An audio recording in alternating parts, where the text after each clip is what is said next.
Hello, fellow cruisers. This is Rick Wade, the Texas Cruiser. There's a bunch of stuff going on lately in the cruise industry, so let's start talking about that. Of course, everybody's heard about Carnival Freedom. I don't know what to think about that. I don't know what they're making their stacks out of, but it's not a real funny situation at all. It's scary for the people who are on board.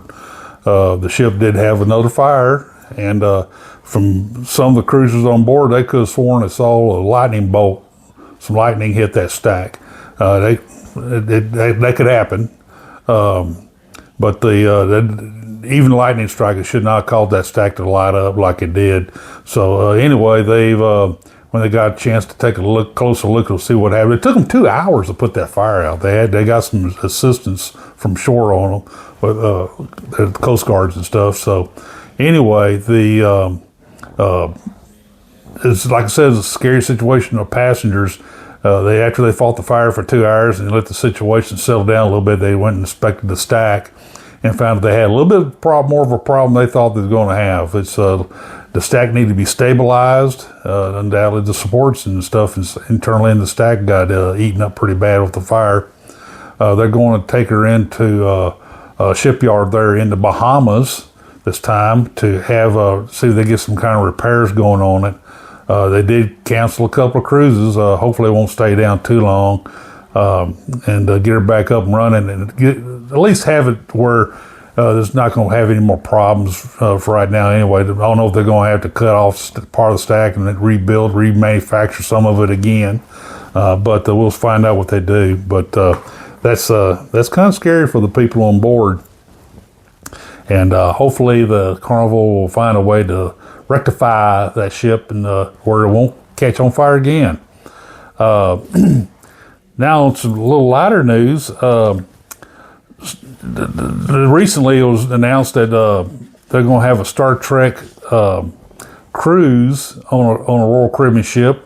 Now they picked a ship that would not have as a Star Trek cruise. They picked an Explorer of the Seas. Explorer of the Seas is a fine ship and all that, but I think I would have gone with Voyager, especially since this is the 30-year anniversary for Star Trek Voyager. And a lot of the Voyager actors who were on the show are going to be on board.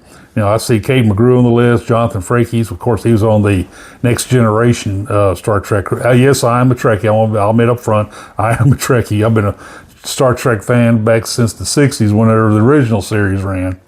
John LaFrance, Denise Crosby. I did see Jerry Ryan in there. She'd be a good attraction for the ship. Robert Picardo, I can't remember what role he played. I know Robert Beltran, Ethan Phillips. Like I said, I recognize a lot of these names on the list. It's an extensive list of actors going to be on board for the cruise. It's going to sail out of Miami, go to Costa Maya, Belize City, and February 23rd, 2025 through March 2nd, 2025. Like I said, man, they missed a great opportunity to grab Voyager. Now, I think that part of the reason they didn't is because I think Voyager's going to be over in the Mediterranean during that time. She is leaving here in about a month and a half, and Mariner's going to come in and replace her here in Galveston. And so that's going to be, I'm excited about Mariner coming. I have a cruise booked on Mariner April the 2025 for my birthday cruise, actually. Anytime you hear me talk about the April cruise, you know it's going to be a birthday cruise for myself. And I'm really looking forward to it. I hear many good things of Mariner out here. I know she has a good following. She has a good following of passengers who sell her all the time.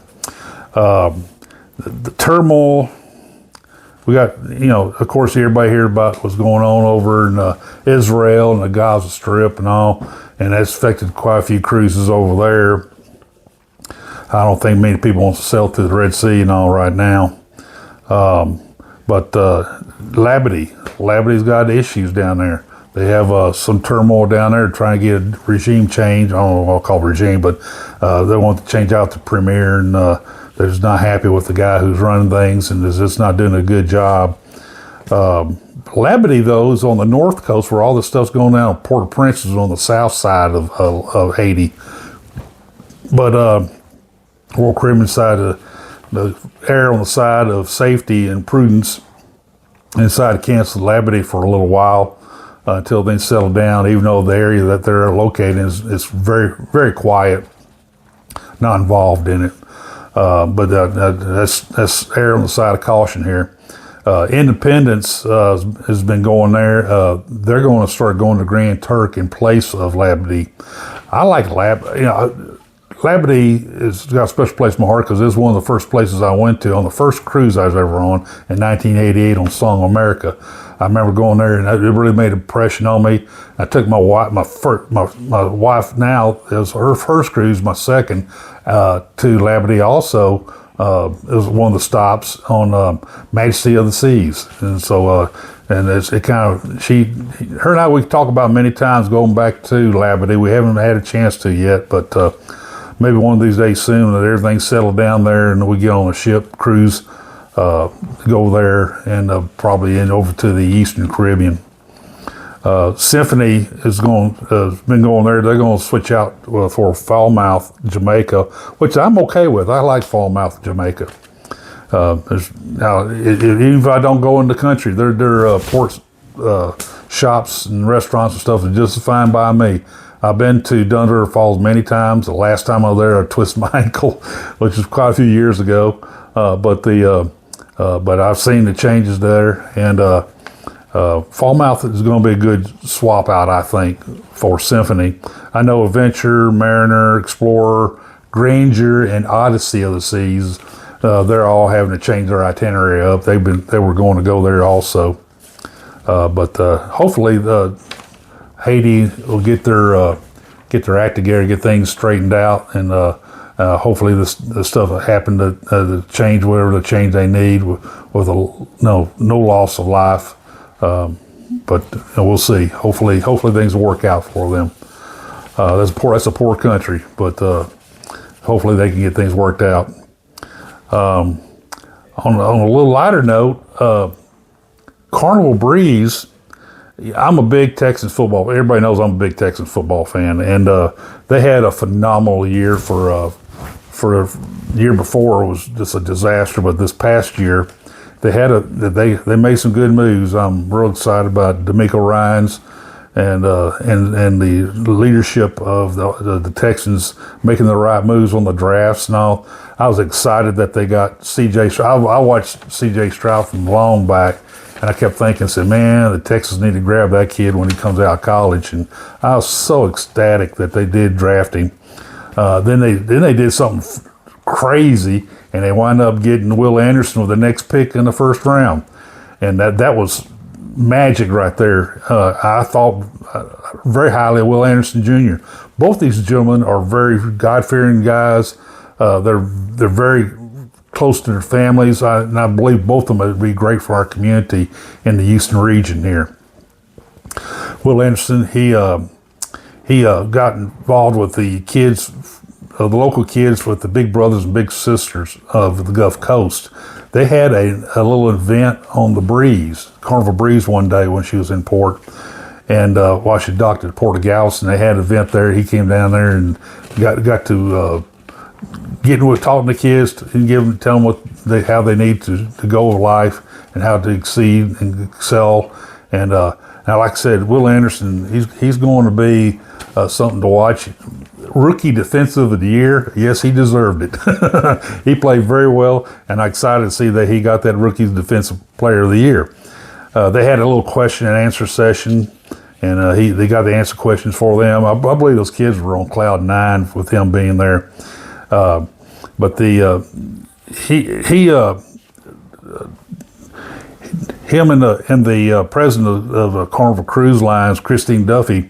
Now, Carnival did turn around and donate $10,000 to the organization, which I tell you what, Carnival does step up here locally, and they do support. They were partnering with the Houston Rodeo. Houston Rodeo, so much of their endeavor goes towards scholarships for kids and into the animal husbandry, raising livestock, just being general good citizens. I know some of our nearby high schools here, they did very well with the artwork at the rodeo. They had auctions. They do that like they do the livestock. They have auctions of the top artwork, and some of the kids here locally, they did very well. They got the blue ribbons, the top art. If you've seen the artwork, you just think it's like a picture. Somebody took a picture, not paint something, because they are that good. These kids are awesome talent. And so I recommend, see if you can look that up and see some of their artwork. I'll see if I can post some of it here. If I'll be able to grab them offline and put them on my Facebook page, the Texas Cruising Facebook page. And I got a lot of information there for you to check out. If you ever go to my Facebook page, please hit like and subscribe there. Also on my YouTube channels, please check that like and subscribe. I'm going to get to where I'm going to have every three, unless there's breaking news, every 3 or 4 days I'm going to have put a video out and just talk about general cruise stuff.